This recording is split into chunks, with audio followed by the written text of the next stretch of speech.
What's up, everybody? It's Punk Rock Talk, episode 49. It's been a minute since we had an episode. The last episode was with the Havoc. We were all together in Southern California to play some shows. That was a lot of fun. Unfortunately, that episode had some technical issues, so there's not a lot to watch from that. But that's okay. It was still a good time with my boys. Thanks to everybody that came out to the shows. We had a blast. Can't wait to do it again. I also want to touch on something. Recently, we had Rob Rover Rushing from Punk Rock Saves Lives on this show. And we're a very big advocate of Punk Rock Saves Lives. They had close ties to Justin Sane from Anti-Flag. And we all know the most recent news regarding him. And Punk Rock Saves Lives, to their credit, immediately cut ties with Justin Sane. So we just want to give a shout out to Punk Rock Saves Lives. We love Rob and all the work that they're doing. And I know that he was really tore up over all of that. But he's pressing forward and doing everything that he can to make sure that Punk Rock Saves Lives is still doing good work for our community. Having said that, this episode of Punk Rock Talk and every episode of Punk Rock Talk is brought to you by our wonderful sponsor, Dead and Buried Inc. Are you in a band? Do you need merchandise? They are your source. You can find them here on Instagram at Dead and Buried Inc. That's INC, not INK. You can also find them online at deadandburiedinc.com. If you're looking for Havoc merch, that's also where you're going to find it. This episode of Punk Rock Talk and every episode of Punk Rock Talk is also brought to you by Rebellion Noise Records. We've got a couple of compilations out. You can find them here on Instagram if you go to Rebellion Noise Records and you tap the link in our bio. You can find those. They are free. You just cover shipping. Also, the Havoc's new record, Our Rebellion Continues. If you've been paying attention, it was released digitally in January of this year, and we just got vinyl, but they're selling fast. In fact, I think almost all of the copies that have been distributed, that are being distributed in North America by Dismantled Records are almost all gone. You can still order from them, I believe, and there's a couple of other labels that are carrying it. And then also in Europe, you can still get it through Voltage Records. And we also have copies for sale that will be available at our merch table. It is an exclusive variant, an exclusive color variant, only available at our merch table. Except there are some copies of that left, as far as I know, at Dead Rockers in Long Beach, California. Having said all of that, I'm really excited to jump into today's episode with our guest, Josh Howard. Many of you know him from The Virus.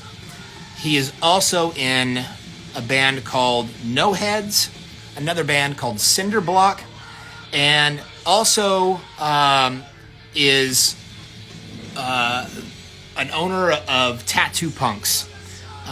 If you're not familiar with that, they do a lot of conventions and based on the East Coast, etc.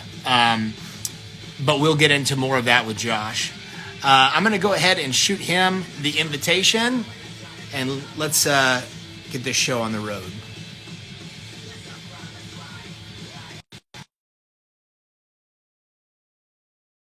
Sent.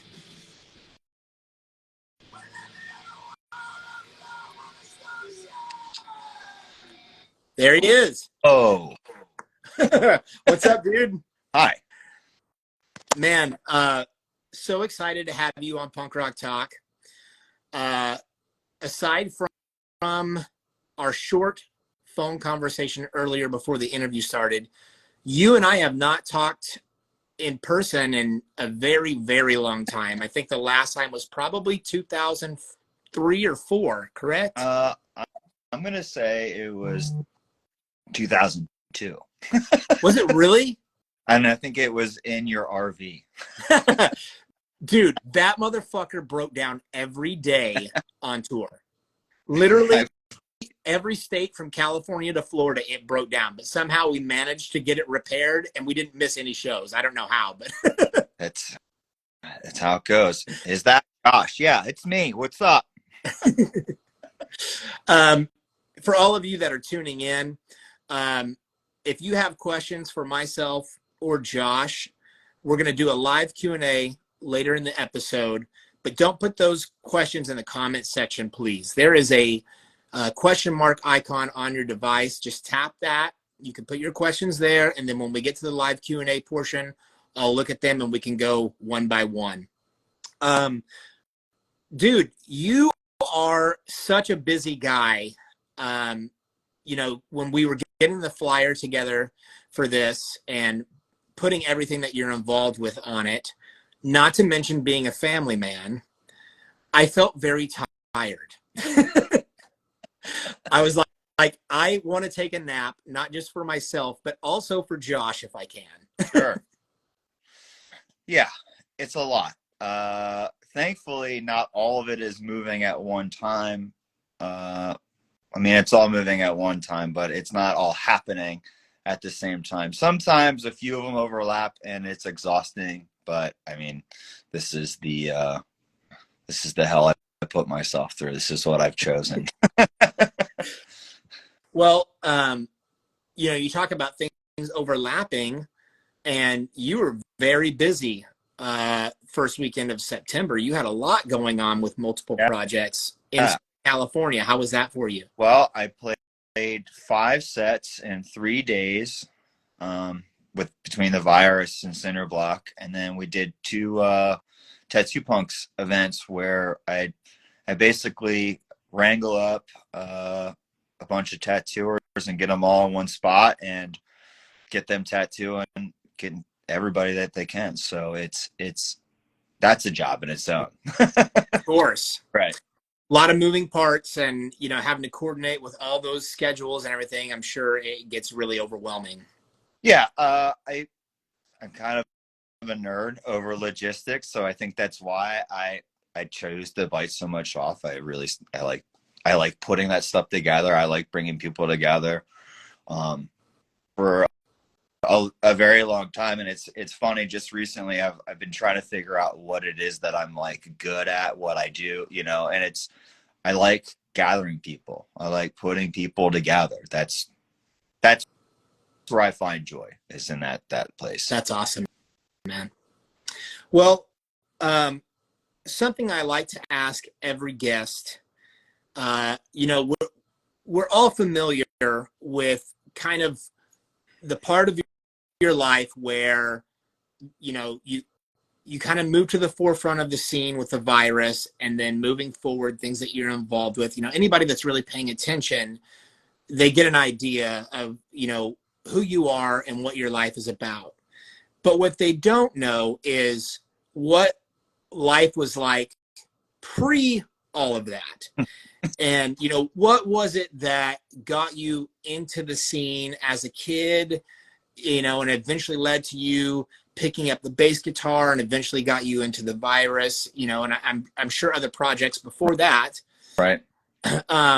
Take us back to, you know, kid Josh, and what it was that got the ball rolling for you. Well, I mean, how far back should I go? I would say probably like the moment where like something about the punk scene jumped out at you and you were like, I don't know exactly what this is, but I think I want to be involved. Well, so I remember being pretty young. I have an older sister and an older brother. My older brother is he's 12 years older than me. My older sister is 2 years older than me, and we're pretty close. But when, you're 10 and your sister's 12 or 11, 13, like when you're in that time frame when your sister's becoming a teenager, she hates you. And she everything she can to scare you. And she came out singing the Sex Pistols one day out of her bedroom, screaming, "I am an antichrist." And I was like, "What are you?" Like, she had headphones on, screaming that at my mom. My mom's like, "What are you saying?" All that stuff. And I was a little scared, but there's also a little part of me that's like, I want to hear that. I want to hear whatever she's listening to. And so the next day or two, I always get home 15 minutes before her from school. And so I like snuck into a room and I like played it on the headphones. I was like, "Oh, this is it." So I spent my time every day for weeks coming home from school in that 15-minute period. And I would find a record and I put it on there and I duplicate it onto tape and I take it to my room and I would listen to whatever 15 minutes I got over and over again. But that was, that's how I found punk. I was really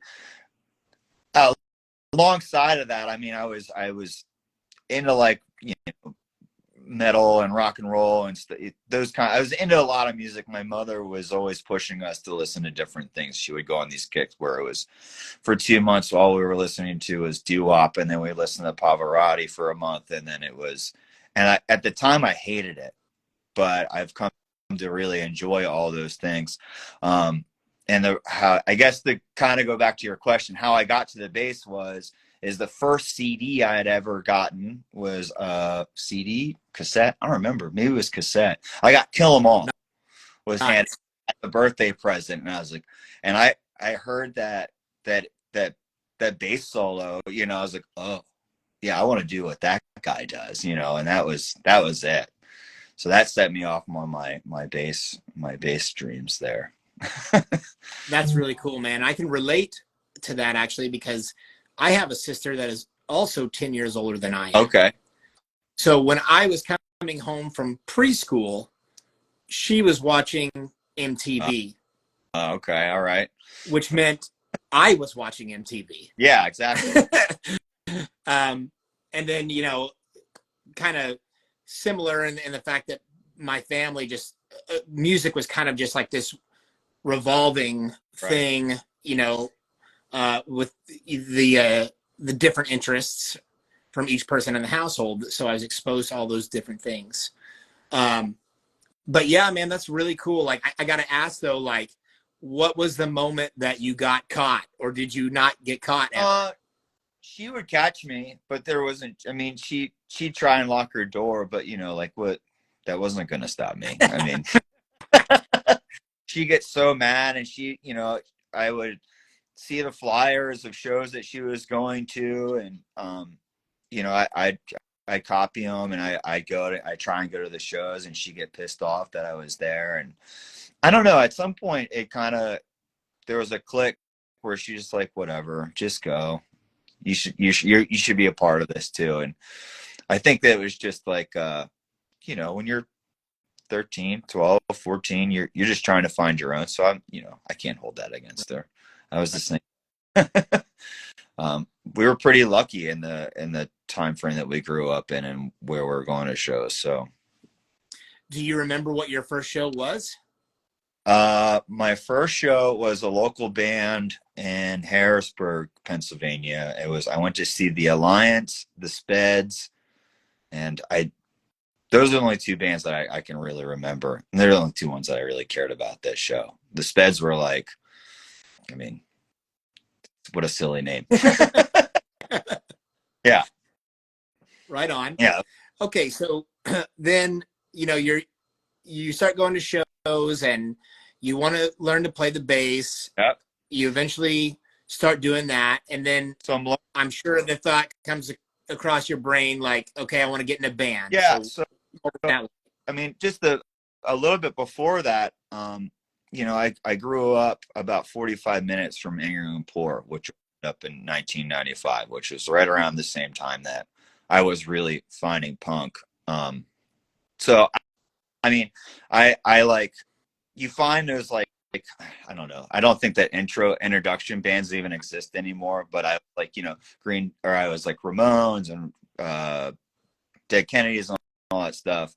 My friends were in a band, and I was more attracted to setting up shows at first than being in a band. I liked the idea even at 12, 13 years old of gathering bands together and being like, cool, I can help my buds get in front of people. I can do this. That was a fiasco. It was the total mess. But the idea of calling people, or like, I mean, at that time I was like, I would go see a band and ask them if they could play. I don't even know how I wasn't making phone calls. It was all in person, which is funny. I liked doing that, and I liked making the flyer. I liked taking the flyer out. Like, all that was the attraction for me in the beginning. And I got into a band kind of by mistake the first time. I tried out for this band called the Scarred, not the California. There was a LA Scarred, right? right. Yeah. The Scarred. Hold on a second. I got all this shit right here. The Scarred. Nice. There it is. I joined that band. I was like 13. Everyone else was in their late teens, early 20s. I did that for a little while, and then they kicked me out because I was too rambunctious. I wanted to do too much. Like on stage? No, I wanted to do too much as a band. Like, I was too serious. Is what I was told. I cried so hard when they kicked me out. I mean, I was 13 or 14. They're like, you want too much. And I was like, cool. I'm going to cry now. I remember crying. I walked, like, cause you know, I didn't have a car. I wasn't able to drive or anything. I walked, you know, probably like 10 blocks, bawling my eyes out, and went to a payphone and called my sister. I was like, they kicked me out of the band. You got to come pick me up. Oh man. That's crazy, man. And you know, talk about a relic back in the days when we were still using payphones. Yeah. Yeah, it was the payphone at the A Plus at 11 and 15 in Market Street. That was the payphone. Is it still there? Not there. I wish it was. That'd be great. Yeah. Yeah, so I did that. I got booted from that band, and then I started a band not long after that called TMI Generation, because we lived near 3 Mile Island, and the premise of that band was just that we all were kind of we grew up near this nuclear accident, near meltdown facility. And every time we would meet someone from anywhere else in the country, it'd be like, "Oh, do you have 3-eye fish?" You know, they'd ask all these crazy questions about being near something like that. So yeah, through TMI Generation, and that was like 96, 97, somewhere in there, 98, like right when street punk, I guess, was. I don't even think it was called street punk at that point. Yeah, I don't think so either. I think people were just calling it hardcore punk. It was like hardcore punk. I remember it was chaos punk. It was a million different names, but it was right when, I mean, Oxymoron had put out Fuck the 90s, and it was incredible. For the Punk just come out. All those records were, the Unseen were blowing up, and luckily for me, like seeing the Unseen, the Casualties, Violent Society, like seeing those bands on a regular basis was normal, being able to catch that. And on the East Coast it was thriving. It was gigantic. It felt like at that time. So that band TMI Generation that we had, it was like, cool. We're gonna sing about all the terrible things in life, and we're gonna wear studs and big mohawks because that's what we're supposed to do. Right. Because we want to be like these other bands. It's funny. I see Defiance there just joined in. The singer of that band of TMI Generation had gone to California. He did like a summer squat in San Francisco, and he came back, and he was living with my sister and I. He came back after 3 months, and he came back with a Defiance record, and he's like, "You got to listen to what they're doing on the West Coast." And I put that record, and I was like, "Oh." Okay, cool.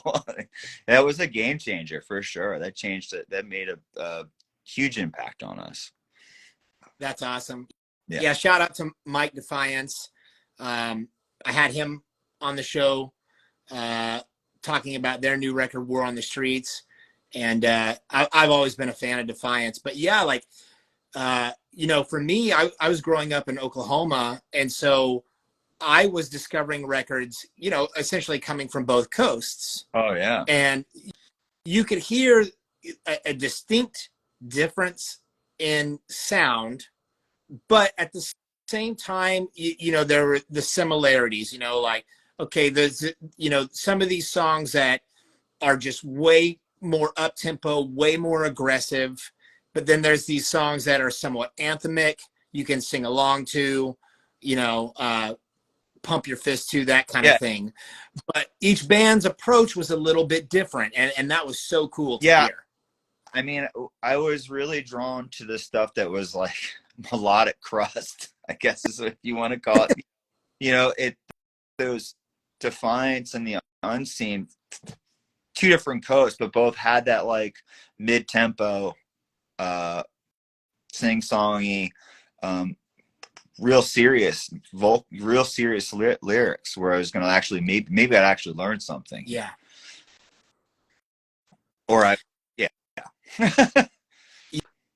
Yeah, man. I think what's cool is you and I were coming up in this time where we had no idea what was on the horizon, or that, our part in it would be what it became. Right. But I just remember being so fucking excited all the time about, kind of watching the gradual growth of the punk scene all throughout the country. It was pretty wild to watch. Yeah, man. And I I'm not going to pretend like I don't feel like I was really paying attention to it. Like, I knew it was happening, and I knew and you would see it when you went on tour, but it was never like a conscious thing to be looking at. I think I really realized it when it wasn't there. Yeah, I agree. I don't think we knew how good we were having it at that time. I think that, for most of us, we were probably just like stoked that our bands were like touring and actually playing for some audiences, and, being on a label, and, doing all this cool shit that you hope to do with a band. Oh, yeah. But then, like you said, once it was gone, it kind of felt like someone pulled the rug out from underneath all of us. It was like, whoa, what the fuck? Yeah. I had a little bit of that rug pull. I mean, I had a little bit of felt like a rug pull, but I also know that I stepped away from a lot of it for a little bit. Like that was it. It goes in waves, and it goes in different circles. And punk is a youth culture. I'm not going to pretend that it's not. I'm fucking 40 years old. I shouldn't be at a show in someone's basement that only found out because they were at some other show. Like, that's theirs. They can have it, and that's how it should be. If I'm lucky enough to be there, sometimes it's cool, but it's a youth culture, and I'm fine with that. But yeah, it sucked when it didn't. It was like, oh, where'd it go? Yeah. Well, I think, you know, I'm in a similar position. I'm also 40. And, you know, I came to a point in my life where I realized, like, you know, the thing that really uh, set my life in the trajectory that it, you know, went was punk rock. Yeah. And um, the impact that had on me as an adolescent, uh, a lot of the core values from that carried over into my adulthood Yeah. and became the things that were the most important Oh to yeah. me. And then I decided, like, you know, at this stage of my life, how can I give back to this thing that really was there for me when I was that kid that was just like, I want to be a part of something cool because I'm tired of just, like, you know, being the outcast kid or, you Sure. know, whatever. Um, and so now it's like I see bands like ours as kind of like legacy bands, you know, where the older Yep. guys that were doing it in the what are now referred to as like the old days or whatever. But I think that uh, what's cool is now, like, I'm sure, you know, you've noticed this at Virus shows. It's this multi-generational thing now. Yeah, it definitely is. And to touch on like giving back, I've had these conversations a lot within um, talking about punk and talking about tattooing. These things that like give me a life that that has given me so much, that has taught me and has gives me a living, is that you should leave it better than where you found it. Um, and furthermore, better than where it found me, because I'm lucky to be a part of it. So I hope to just leave it just a little bit better than where it was when I came across it. Um, it is a bizarre feeling when you're playing a show and you see someone who's older than you watching you singing along, and you see someone who's younger than your child singing along, and I don't think that anyone can understand that feeling until they've done it. And it's just a bizarre, you're not sure if it's right, if it's wrong, if it's just okay, it doesn't matter, but it's like, okay, it's pretty it's a strange feeling. It's a strange feeling for sure. Yeah, I mean, it's a testament to the impact of music, you Yeah. know, and especially music within our scene, because the, as you pointed out, lyrically, there's always this message that is so much deeper than, you know, surface level bullshit pop music or whatever. Yeah, I mean, it makes you realize that the not only the band but the songs and the music and the lyrics are bigger than you as a whole. You know, they're just bigger than all of Right. us. They're the thing, especially the virus, with what we've gone through over the entire history of the band and lineup changes. It's become like this collective of members over time and ideals. So it's bigger than us. I can't control it. None of us can, and it's pretty rad.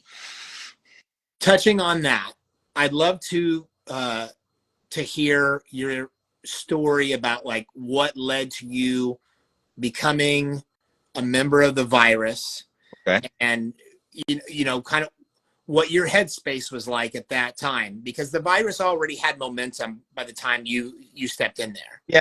So I had met um I had met those guys on and off because of where, they were. The virus has always been between Philadelphia and Harrisburg, and I've always done the same thing. Harrisburg's like an hour and a half, 20 minutes from Philly. So just between going back and forth there and some of them being here too, um, I met a bunch of those guys. Paul and I became really close as I was a teenager, and I think it was they had gotten back from, they did like a summer run with the Casualties and Endless Struggle, and Antidote is a big, like, the Looks Like Trouble tour. uh, and Paul reached out to me and asked me if I wanted to try out for the band.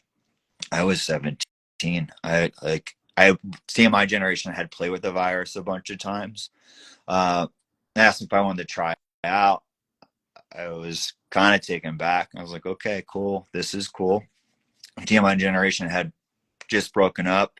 So, yeah, I went and tried it out. I got real, everyone was pretty standoffish, it's just, here's this child trying out for the band. But yeah, I tried out, and then I didn't hear anything for a little bit. And so I called Paul, and I was like, hey, what's going on? I just wanted to check in to see what's happening. And he's like, well, Dave has a problem with you. I was like, okay. He's like, yeah, I don't know what it is. You're going to have to call him. And I was like, oh my God, I got to call fucking Fat Dave. So I called him, and I was like, hey, what's the problem? And we talked it out. He's just being a tough guy, whatever. But he's my bud. But I didn't hear anything again for like 2 weeks. I got a phone call, and he was like, hey, do you want to play some shows with the Virus? And I thought this was him telling me I was in a band. I was like, yeah, man, that'd be totally awesome. I was stoked. And I said, when? He said, Friday. Okay. This is like a Tuesday. And I was like, where at? And he's like, well, we're playing the Middle East with MDC and the Casualties in Boston. I was like, I know 3 songs at this point. I said, are we going to practice? He said, no, you're going to come to my house and I'll show you all the songs, and then you're going to play with us. And this is like your real tryout. Like, okay. Wow. Cool. Just going to go play with the Casualties and MDC at this gigantic club in Boston. And I just turned 18, and I went, and I guess I did a good enough job. So here we are. I think what's so interesting about that is, Paul was playing bass in the Virus. Yeah. And so I would assume that from his perspective, transitioning to doing vocals, he's like, okay, I got to fill the role of the bass player. So I know how to play bass, obviously. So I need to keep an eye out for other bass players. Right. So it's like he was sizing you up as a bass player. Yeah, I feel like that he probably sized me up before. He was probably sizing me up when Tim was in the band. I think the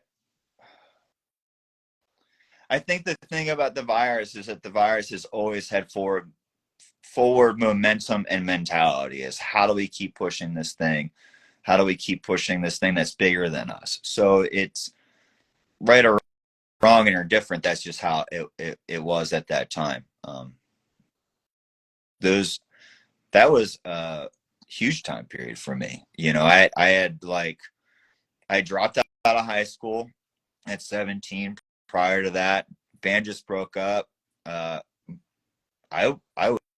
had lived in my car for a moment there, and then to join that band, it was like, okay, here we go.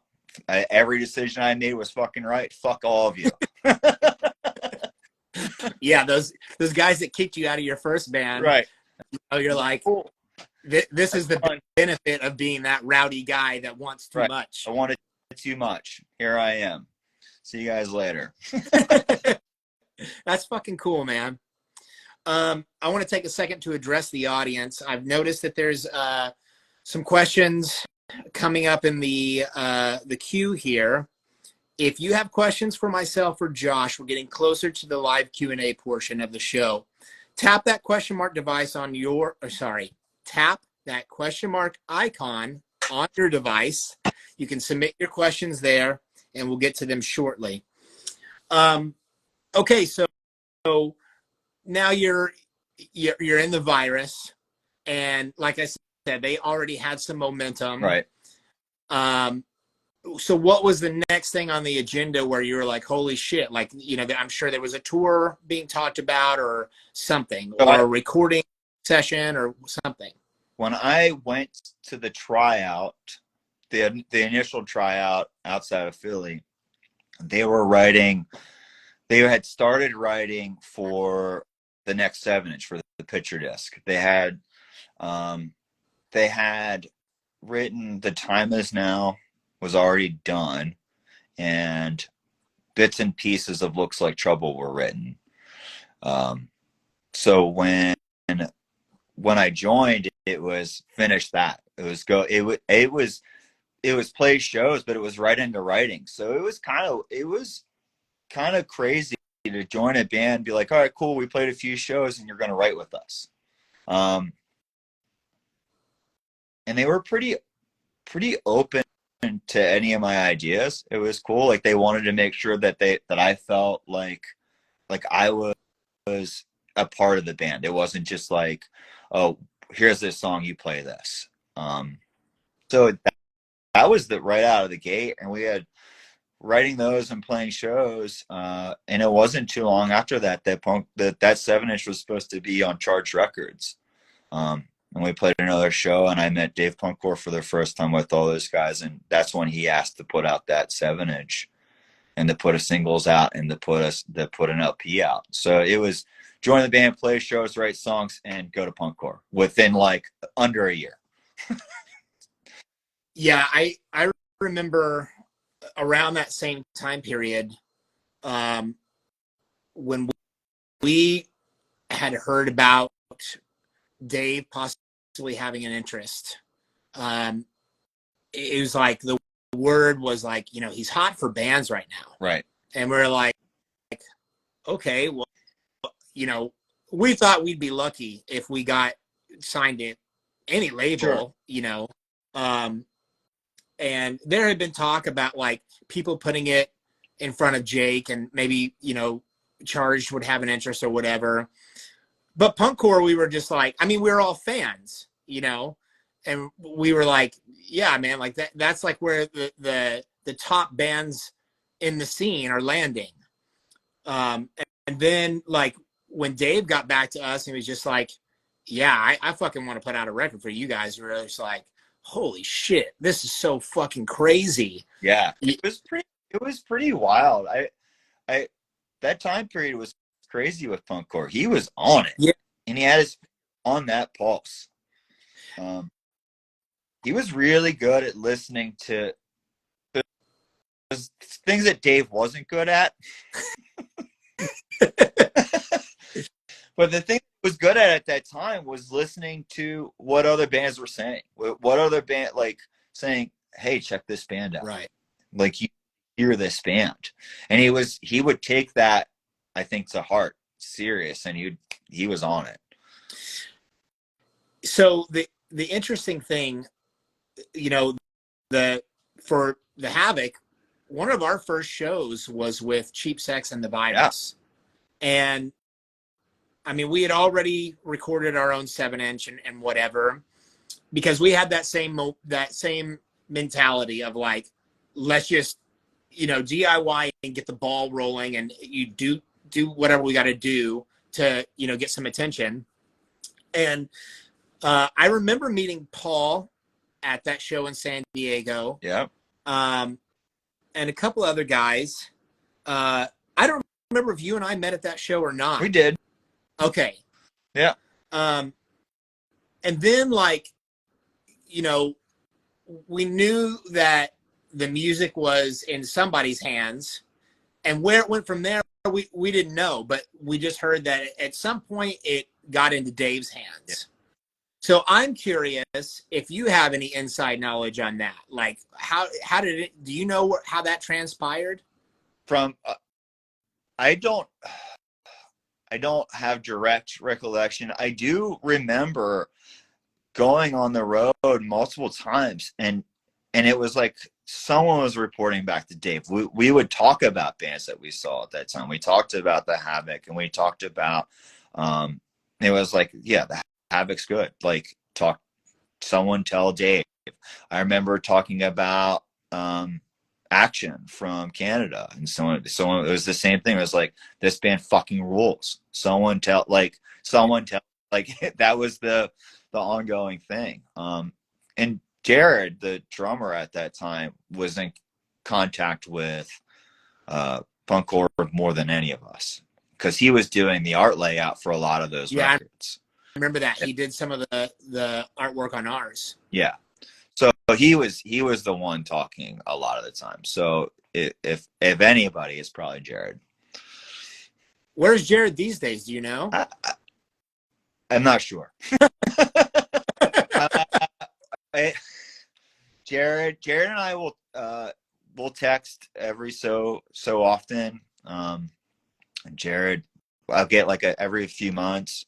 Jared was living, Jared grew up outside of Allentown. Every time I drive through Allentown for work, I think of Jared. So I usually send him a message. I'm like, hey, just thinking about you. So, but I haven't seen him since 2004. Oh shit. Yeah. Yeah. It's funny, like when you're a musician, you're always dissecting things about bands and recordings and, just the choice of gear and whatnot. And one of my first thoughts listening to The Virus was that fucking snare drum. Sorry. Go ahead. Well, it stood out. And I'm not saying that like as a bad thing. Like, I actually think it stood out in a good way. Like, it wouldn't have been my choice, but for whatever reason, it just worked with The Virus. So, and I was like, dude, you could tell which band that is just by the fucking snare drum. So Jared, I'll tell everybody right now, that's a Chad Smith signature series snare. That was what he loved, and he fucking wound that fucker so tight. He could go in the studio. We would record this guy, Max Casanova, and he looked like his fucking name. And he was a yeah baby to everything you would ask. And Jared would say, I want that snare to sound like a fucking trash can lid. Make it sound. And he just in there smacking it as hard as he can. And Max, I don't know what he did to it, but did it. And it's Tyler, who plays drums for us now. He asked the same question. He's like, what the fuck was he using? And so Prino pretty early on was like, hey, I got a gift for you, and gave him a Chad Smith. He's like, this is what you use in this band. So that's fucking hilarious. Well, dude, like anybody that has paid attention or is a musician has paid attention to Metallica, everybody knows that fucking Saint Anger album. It's the same goddamn snare sound. But it sounds so much worse on that record than it does in Virus records. Yeah, well, that snare sound on that record is, I mean, you have that and then backup musicians. It's like snare drum and Metallica. Right. Yeah. Too funny, man. That record. All right. We've been talking for a while now, and we probably should jump into the live Q&A. So let me see what we got going on here. I'm going to put on my old man glasses so I can read what the fuck is happening. Okay, first question comes from our good friend Kurt of Dismantled Records. He says, any plans for a new LP, and can Dismantled put it out?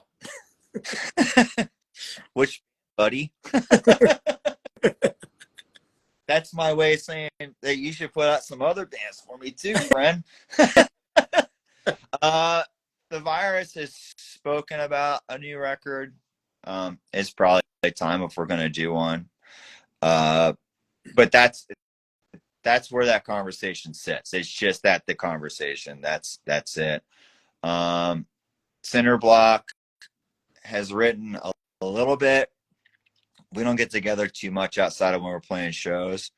And No Heads has written enough fucking music that isn't released probably for a double LP at this point.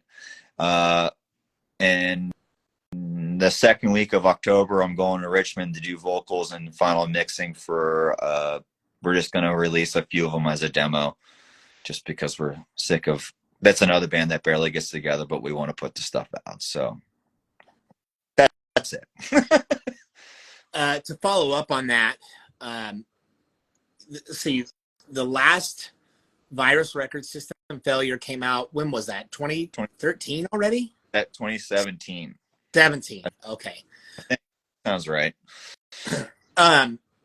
Yeah. So I'm curious to know, like, what were the talks like, with you guys prior to that record? Like, because you guys had been inactive for a little while and whatever. So what led to that? So we got back together after a little while, and I think that we had gotten to the point where we felt it was okay. Are we a reunion band or are we a band? And at that point, everyone was pretty gung-ho. We were like, fuck being a reunion band. Let's be a band. Like, this is, I mean, that was 2015, year of the stud. So yeah, we decided that we were in Europe on tour for the first time as ever, and as a band that was as a reunion band, and we kept hearing the same thing. Oh, it'd be better if you guys had a new record, and people kept asking if we were going to write a new record, and we had talked about it, just writing something as that lineup, and it just kind of got serious when we got home. We're like, okay, cool, let's do this. And we got together. We went through a lineup change in that time period, and we got together on a weekly basis. And we were writing. We had started writing because John at the time was living pretty far from us, and our friend Matt, who was the drummer of No Heads, was just filling in so we could write. He was coming, and we were just like, hey, this is what we hear. Can you just write that? Can you just play this with us? So because we wanted to write as a live band. We didn't write it, and then Tyler joined, and we went to the studio with close to like 30 songs. Wow. And we just kind of like chiseled them down as what we thought were the better of the takes. So that was that. Very cool.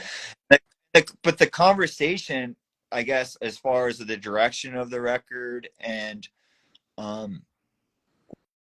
was trying to write a record more leaning towards what we really enjoy.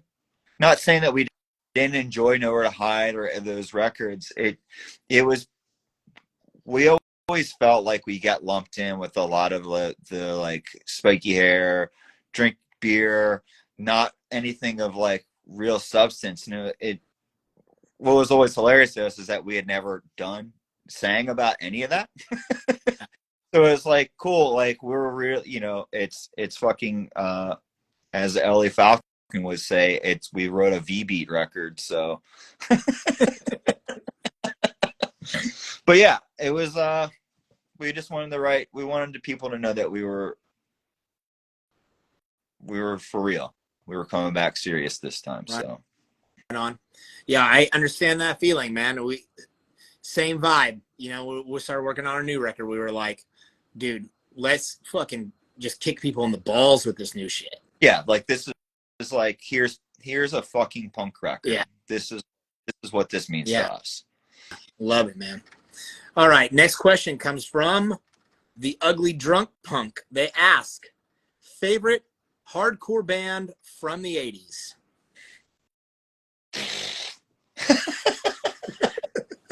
What's your favorite hardcore band from the 80s while I think about this? I mean, fuck. Would you be upset if I said Fugazi? I wouldn't be upset by that. I think that's fucking cool. Yeah, I mean, there's so much. I mean, it's such a it's such a broad question. That's tough to answer. Yeah, I mean, I like that later post-hardcore stuff. I love Fugazi. They're probably in my top 10 favorite bands. But I also really enjoyed, Negative Approach and Minor Threat. If you don't like Minor Threat, I don't know what's wrong with you, but Yeah, I agree, man. Like that, the first time I heard Minor Threat, I don't know, just the uniqueness of the songwriting and the energy of Ian McKay's vocals. Oh It's yeah. just like, holy shit! If that doesn't light a fire under your ass, then you're not human. I yo, I just had a funny memory. Uh, so I so Minor Threat was the Discord Records and all that, right? Yeah. So I was pretty young and I had that first Minor Threat record, and I had gone into a record store and uh I had bought a Discharge record thinking that it was a Discord record. Having no idea who Discharge was. And that was the first time I heard Discharge, and I put it on. I was like, this is not Minor Threat. This is it was a red cover with black print, and I was like, this looks right. This looks punk. But yeah, so thanks to Minor Threat and Discharge for having the same type there. That's how I found Discharge, was thinking that I was buying some sort of hardcore straight edge CD. Growing up, was there like a favorite record store in the area that you would always frequent? So we go to Singapore a lot. There was a shop locally called It's Only Rock and Roll, and then there was a store called Proteges in Carlisle that was a record store that had shows in the back room, and I got a shit ton of stuff at that place. I fucking miss that, man. That place was it was probably a fucking 15 by 20 back storage room that had records storing up, and they'd have punk shows in there. I saw Kill Your Idols there with like 10 people. Yeah, there was a local record store here in Oklahoma City called I think they were called Size Records at the time, and they would also have shows there. They had all of the vinyl were like in these rolling storage cases. Okay. So that they could easily, move them to the opposite side of the store so they could clear out an area for the bands to play. That's so sick. It was badass, dude. And like the owner of that place, who's still around here, he would for me at that time, I was like 15, 16, coming in, trying to like discover new shit. He'd take the time to be like, yo, dude, what are you looking for? And, I'm looking for something kind of like this. Oh, cool. I've got an idea. Let me pull a couple of things for you. That you can't, if you can find that, if you get that as a kid, you're gold. Yeah, dude. Well, talking about earlier, talking about Defiance, No Future, No Hope. The first time I heard it was in that record store. And he had a player hooked up to the sound system in the store. So he let you preview the record before you bought it. That's right. And he put on No Future, No Hope, and the first song, fuck them all. They ain't worth a shit. Fuck them. Over in a record store, you're just like, oh, wow. Yeah. I don't need to hear more. I've got to have this record. So cool. All right, man. Next question here. This is a two-parter. This person left two of them here. So I'm going to start with the first one. It says, hi, Josh. This comes from, it's Courtney218. She says, hi, Josh. I'm super excited to see you doing so well. Who's in the virus these days? There's still a Kamikaze Zero sticker on the fridge at the old place. Proud of you. When are you coming to Denver or Colorado Springs? That's where I live now. Hi, Courtney. Well, thanks for your kind words. Let me just say that. But as far as who's in the band now, it is myself and Paul and Dave Prino. That's probably and then, so that's like everyone who was in the band, picture disc era. That's probably the closest as you're going to get as far as original lineup, if there is an original lineup that you want to call it. And then our friend Zach has been playing lead guitar in the band for 7 years. And Tyler is playing drums for just around the same amount of time. The interesting thing about the current lineup is that it is the longest main lineup to exist as a unit in the virus history, which is pretty rad, because we went through a lot of them. No plans to come to Denver, but we should soon enough. I would love to touch on this topic of the lineup, because I had mentioned this to you previously when we were in discussions about getting you on the show. And I don't know if you've had any time to think about it more or do any research, but from my perspective, I think you are actually the longest standing member of the virus. Is that correct? Sort of. Care to explain? So the virus began in 1998. Dave Prino is the longest.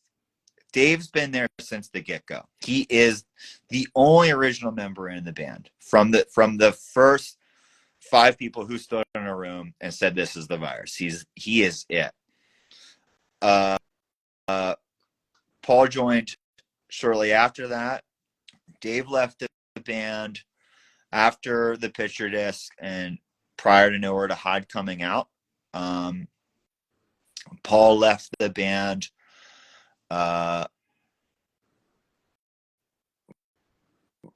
I guess a little bit after Nowhere to Hide came out. The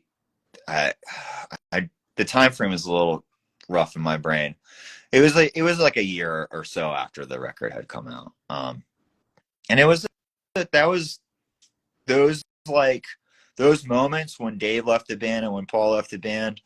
I wish that I had the hindsight of like being an adult with some, sense, but it was push forward. Paul was a pretty young father when after Nowhere to Hide came out, and the band was like, we're gonna tour 6 months, 9 months of the year, and it was, how do you do that as a young? I mean, you're a father. I'm a father. I can't imagine someone saying that to me, and I was like, oh, cool. So he wasn't able to do it, and I did one tour after that. I did a tour with Jasper, and I got back from that, and I was like, I can't do this. And that's when I left. The band went on for another year after that. But then when it dismantled, Paul, Dave, and I had gotten back together, and with Mike Authority, and originally Jared was supposed to be there too, and then that didn't happen. But so it's a weird thing to be like, you're the longest member. I definitely, we've talked about, like, if you go by shows, who's played more shows, who's been on records, and it doesn't matter. It doesn't matter. For us, what we'd really like to do is have more material as this lineup than any of those other lineups. I think that, in my mind, is what I would really like to be. But that doesn't even matter either. Everyone's pretty stoked to where we're at. I miss a lot of those guys and those other lineups, but it's where we're at. Yeah, I remember when Paul left and Jasper stepped in.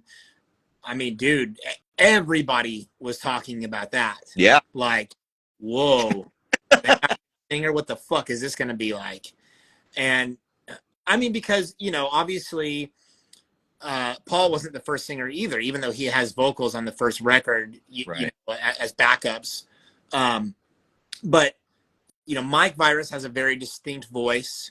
Very. And I think his voice on that first Virus record is fucking fantastic. It suits the energy of the band and everything.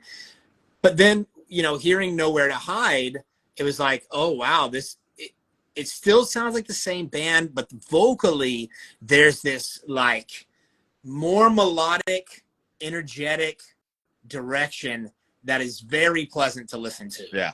And then after Paul left and Jasper stepped in, I was like, what the fuck is this going to sound like? And I remember we played some shows with that lineup.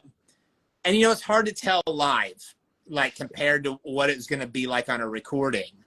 I thought Jasper did a fine job for live from what I could tell. But I'm curious to know, are there any recordings with him on vocals? They're out there. I wasn't a part of that. Jasper. Sorry, I'm just deciding how much I want to talk about. Jasper I enjoy Jasper's company very much. The last tour I did with the Virus, Jasper was singing and Rufio was roadie for us. And to be honest, those guys were my guys. I was with those two guys, and I was with Black John, and who was in Blind Society at the time. Outside of that was an awful tour. Everyone was just terrible human beings for that run. I couldn't handle it. That's one of the reasons I quit. But I didn't want Jasper to sing in the band. I actually didn't even go to the tryout. I love Jasper, and we still talk on and off. You know what I mean? But I was just like, no, not the right vibe. Make any sense? At one point, I said, I'll just sing. How about I just do it until we can figure it out with Paul? Because Paul wasn't like it wasn't like officially that Paul was out. It was, how do we fill in these things with Paul? It was everyone being an egomaniac and trying to be bigger than what we were. But yeah, there are recordings out there with Jasper on them. We had started writing some stuff at that time, and it was getting weird. That was late 2003. AFI was gigantic, and it was Jasper's voice is perfect for that, but Jasper's voice isn't perfect for the Virus. But that was part of the history that happened. So I remember interactions with you guys during that time, and I felt like the energy coming from you guys was definitely dark at that time. It was. It seemed like everybody was kind of on edge, and I remember there was just a shit ton of shit talking. It was awful. Yeah. It was a weird time. It's not that's one of the reasons I left. It was not friends playing music. It wasn't a positive environment. Bands have these bad periods. It happens. And there was a lot of crazy. I mean, we were pretty salty, because things were, Nowhere to Hide took off. Yeah. And we were playing shows, and it was like cool. Like we're supposed to go to the next level. And I think that people were, they were upset. People in the band were upset because they wanted to go to that next level.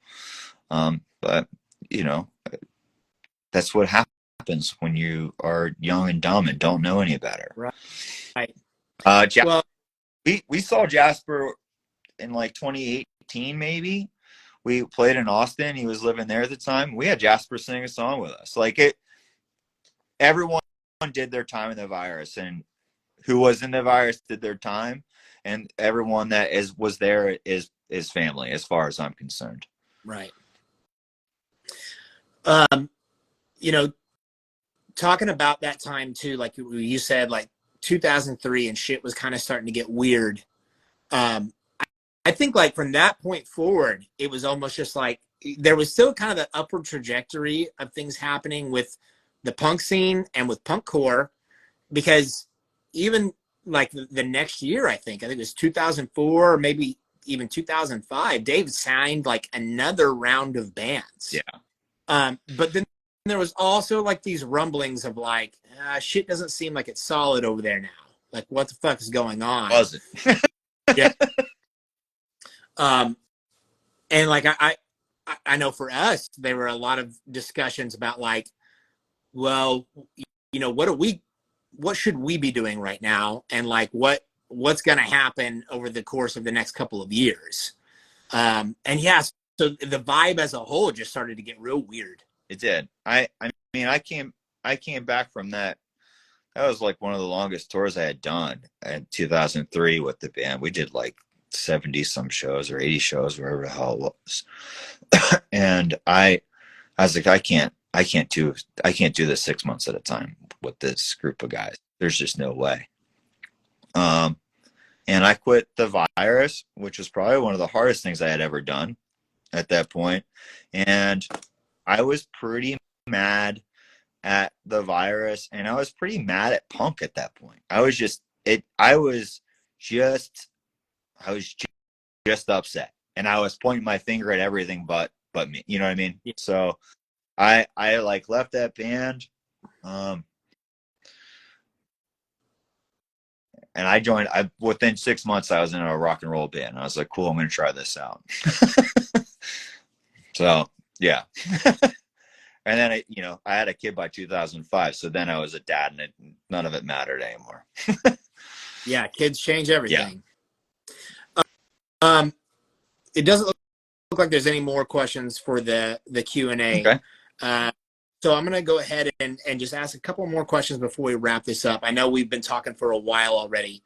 But, you know, there's other projects that you're involved with, as you mentioned, No Heads and Cinderblock. And I believe you've got shows with Cinderblock coming up on the East Coast with Defiance, correct? Right.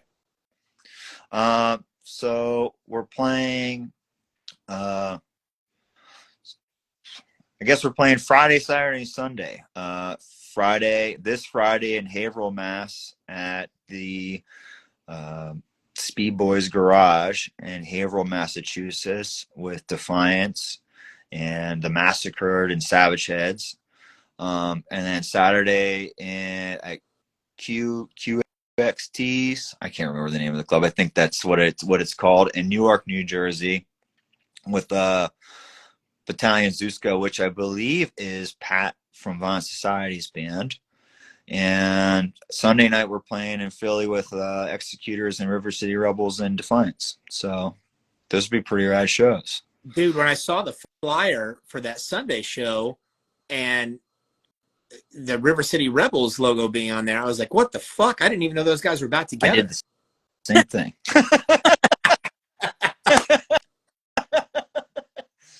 So, yeah, I mean, the Virus played with them a few times, back in the early 2000s. They were always great live. So it should be a good show, I would think, between Defiant. Like it's going to be a mixed crowd. So I'm excited for that. Hell yeah, man. I recently reconnected with Patty Bowe, who was in River City Rebels in the early 2000s. And we played a handful of shows with those guys back then, and always a fucking great time with those dudes. Yeah. And now he was playing bass in Susie Moon. Oh, okay. Yeah. And I think he stepped away from that. I don't know if it's a permanent thing that he stepped away or whatever. But another really cool band. I don't know if you've listened to too much of Susie Moon, but yes. Very cool rock and roll vibe. I saw them with I think they did a run with Ravengers out of Baltimore. Yeah. Go listen to the Ravengers, people. I had Hagen the Pagan on here a while back too. such a fucking talented dude. I've got a lot of respect for him. Hagen is actually the person who lays out all the Tattoo Punks books. I did not know that. He does all the layout for it. I love Alex's work. And we work well together. So yeah, he lays it all out for me. Fucking cool, man. Yeah. What else is on the horizon for Tattoo Punks? So Tattoo Punks we're starting to slow down now that it's getting like closer to fall and winter. We're going to do, I think we'll be in Milwaukee. Maybe a few people will be tattooing there at the convention coming up in October. But I'm working on volume 4. The submissions has ended, and I have all the artwork. So volume 4 is going to come out in the next few months. Working on a skull book that I was hoping to have out 2 months ago, but doesn't seem to have come out it just gets delayed. Yeah. So Subculture Skulls will come out. And then going into the new year, we're just going to not going to do a bunch of conventions, but we're going to do a few limited ones, and we're going to go big. So Tattoo Punks will be at the Philadelphia Tattoo Convention in January. And there's probably going to be close to 50 Tattoo Punks artists working there. So it should be cool. Oh, yeah. I hope to do more like smaller, like festival event type things. I think that's where it really thrives. It's those events are always cool. Being able to, I kind of like throw out as many invites as I can and see who I get back. And then, putting punks together in a room that haven't met, who do the same work, and then get to work side by side.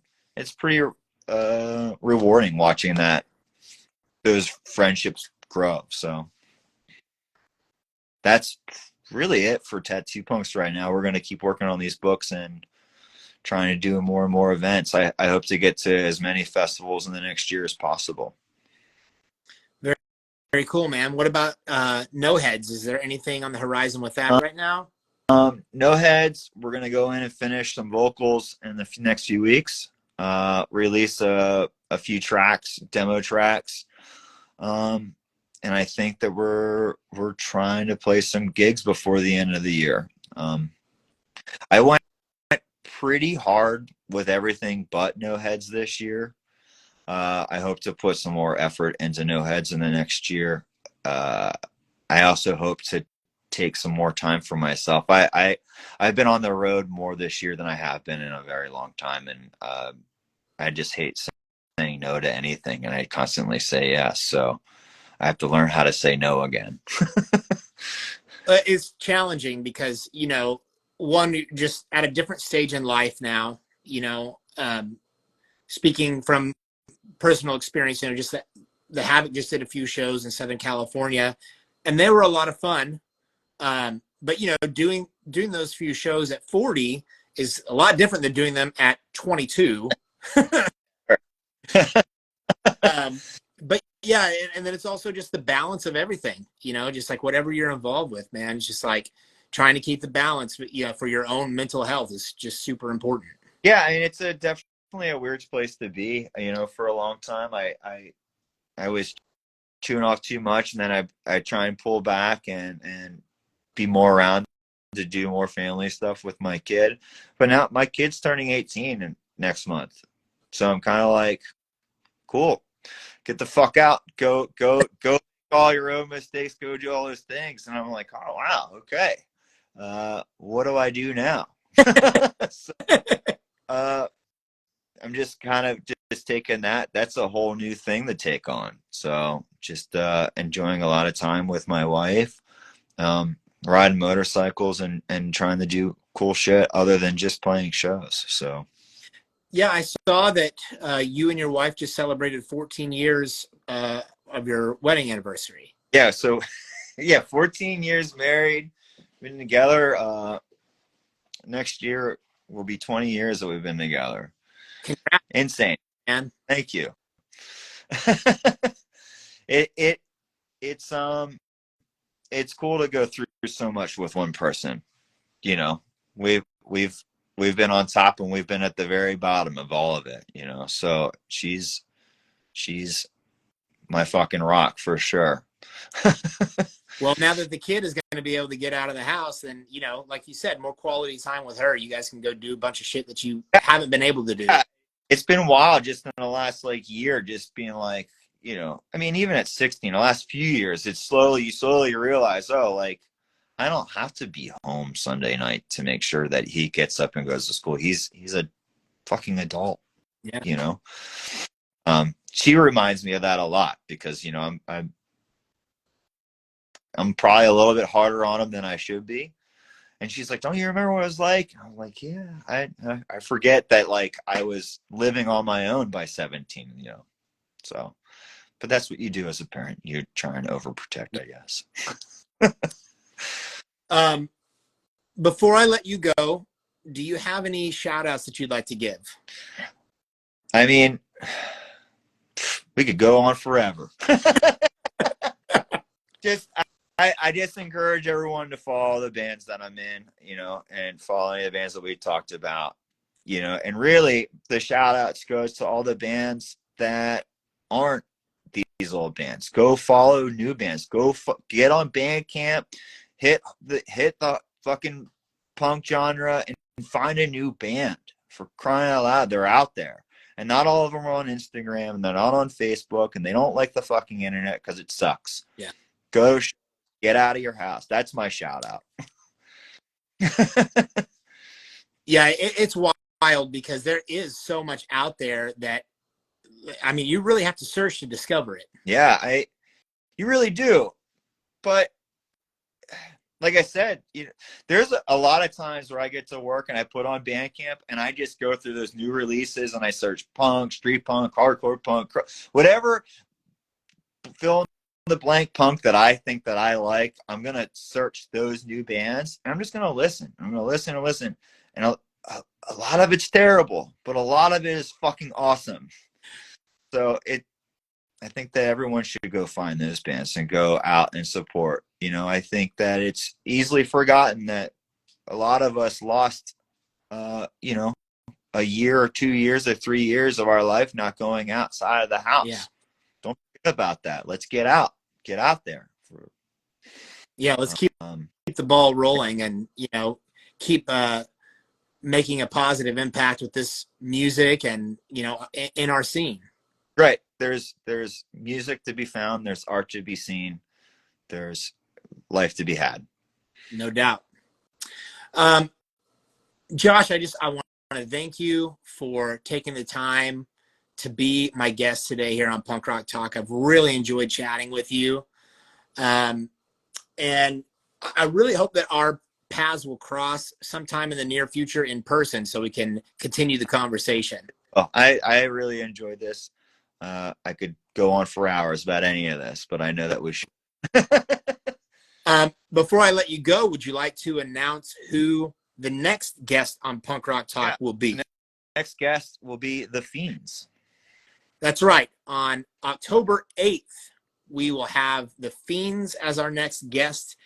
And if you are not familiar with The Fiends, they are based out of Los Angeles, and they feature Dave and Rico, previously of Clit 45. They have a new EP coming out, and they're going to be discussing the details of that right here on Punk Rock Talk. Can't wait to fucking talk to those dudes. That should be good. Hell yeah. All right, Josh. Well, again, thanks so much, man.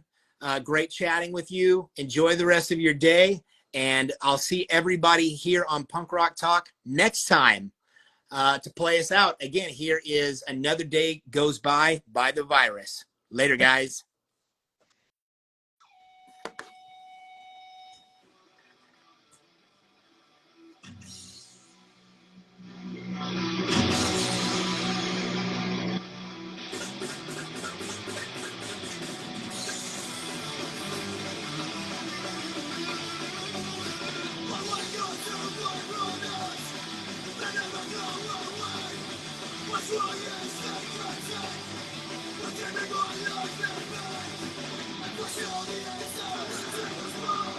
Just a